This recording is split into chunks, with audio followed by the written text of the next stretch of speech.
चुनावी माहौल में मैं राकेश मेहरा जी के क्लासेस की तरफ से आप सभी स्टूडेंट का हार्दिक स्वागत करता हूं। आज इस YouTube प्लेटफॉर्म पर मैं आपको कुछ बातें बताने जा रहा हूं जो आपके जीवन को एक नई दिशा दे सकती है।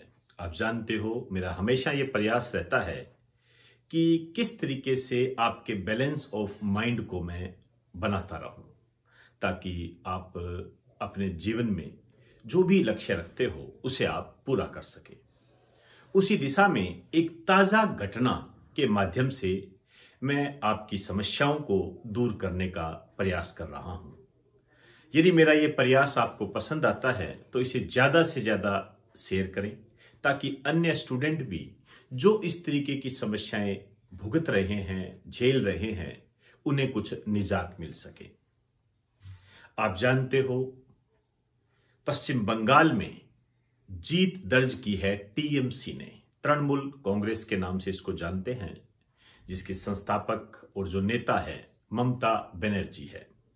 हालांकि ममता बनर्जी अपनी खुद की सीट से हार गई है, लेकिन टीएमसी को बहुत भारी बहुमत से इसने जीत दर्ज करवाई है। इनके बारे में आप देख रहे हो, एक कहा भी जा रहा है कि हार कर भी जीत गई ममता बनर्जी, और एक फिल्म का डायलॉग भी आपने सुना होगा कि हार कर जीतने वाले को बाजीगर कहा जाता है। कुछ बातें हैं जो आपकी लाइफ से संबंधित हो सकती है। मेरे इस लेक्चर का संबंध, मेरे इस वीडियो का संबंध किसी राजनीतिक पार्टी से नहीं है। मेरा ये संबंध जो है, आपको एक घटना के माध्यम से आपकी प्रोग्रेस को आगे बढ़ाना है, ताकि आप कोई भी गलती ना कर सको। ऐसा मेरा उद्देश्य है। ना तो टीएमसी मेरा माध्यम है, ना बीजेपी मेरा माध्यम है। इस तरीके के माध्यम से मैं परे हूं। यदि मैं इनके साथ हूं, ऐसे मेरे कोई विचार है, तो वो मेरे पर्सनल आते हैं, वो इस चैनल से रिलेटेड नहीं है। ये बात आप ध्यान रखें। मैं एक ड्राफ्ट के माध्यम से कुछ बातें आपको बताना चाहता हूं। एक ड्राफ्ट मैंने बनाया है।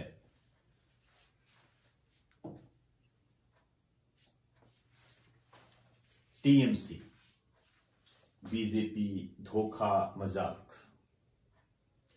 आप देखिए, ये जो टीएमसी है, इसकी जो नेता है ममता बनर्जी, मैं कुछ बातें बताऊंगा। ममता बनर्जी है, और ये जो है नंदीग्राम से चुनाव हार गई।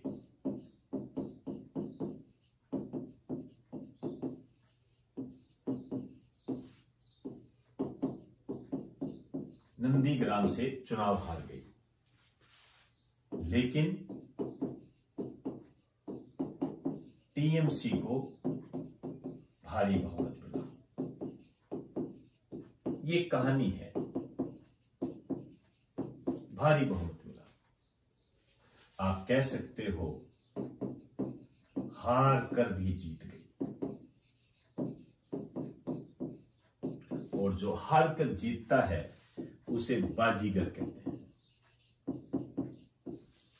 फिल्म में डायलॉग भी है शाहरुख खान का। अब ये जीती, ये अकेली है, और इधर देखिए इनके साथ कौन कौन सी घटनाएं घटित हुई। बीजेपी पार्टी इनके खिलाफ थी, और बीजेपी पार्टी इनके खिलाफ थी, तो बीजेपी को आप जानते हो, यदि मैं कहूं विश्व की सबसे बड़ी पार्टी है ये।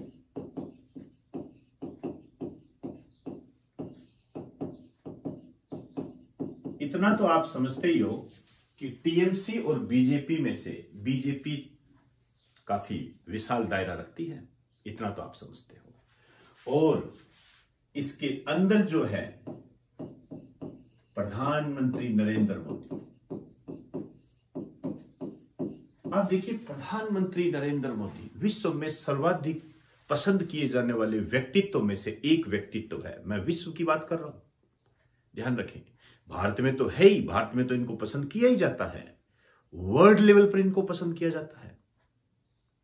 वो इनके अगेंस्ट थे।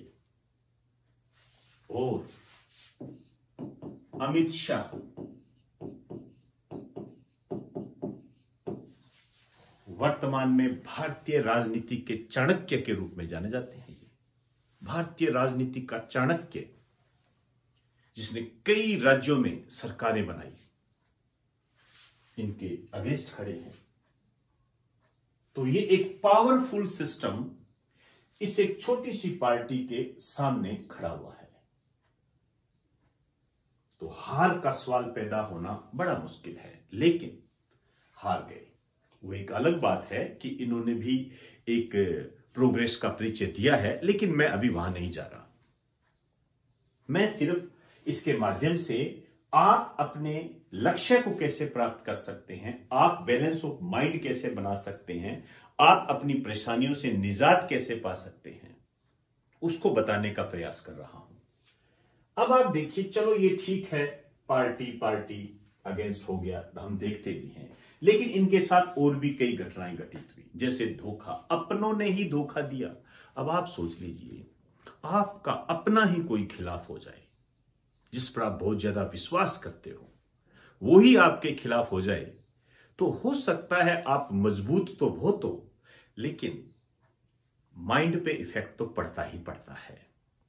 आपका भाई यदि आपको कुछ कह देता है तो दिमाग पे कुछ तो जोर आएगा, इतना तो आप समझते हो।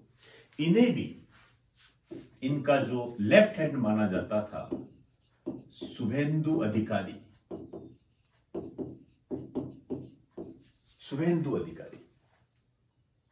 इन्होंने इन्हें धोखा दिया एक तरीके से। हालांकि राजनीतिक में जो राजनीतिक प्लेटफॉर्म होते हैं, इनमें दल बदल चलते रहते हैं, लेकिन मैं यहां पर जो बात करने जा रहा हूं, एक समझाने की दृष्टि से कह रहा हूं। एक तरीके से एन टाइम पर इन्होंने ममता बनर्जी का साथ छोड़ दिया, टीएमसी का साथ छोड़ दिया और एक बीजेपी में शामिल हो गए।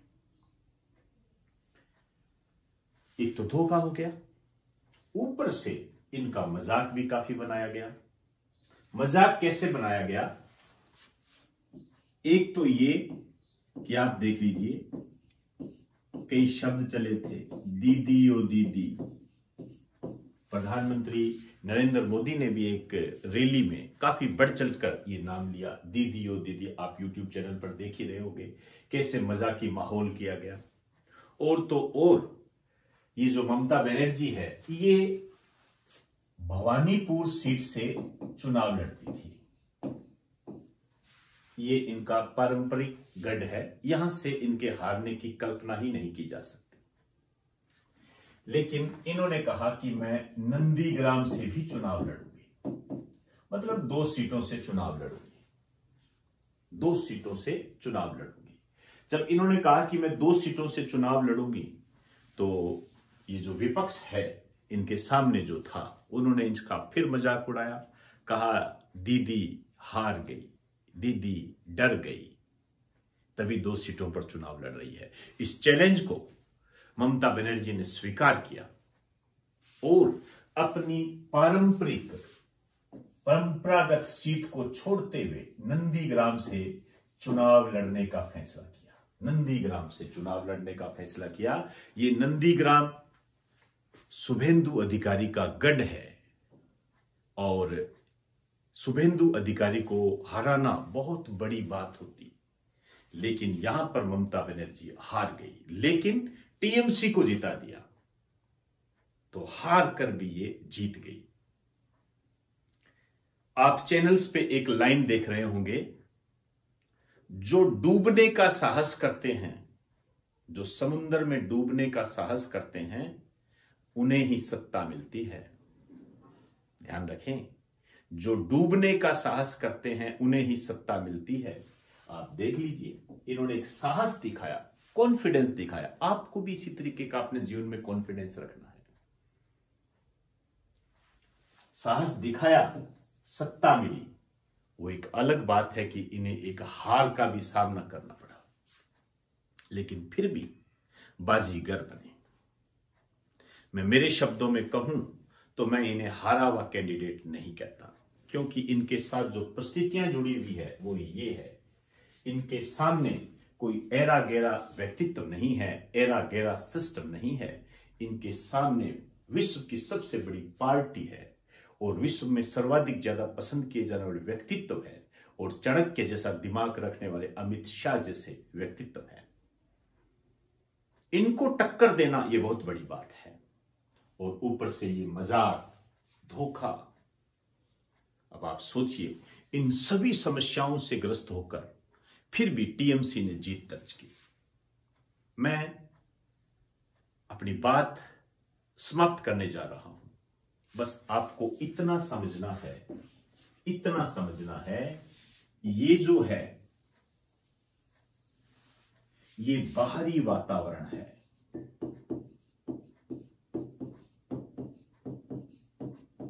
बाहरी वातावरण है और ये जो है, ये सिस्टम जो है, ये आप हो,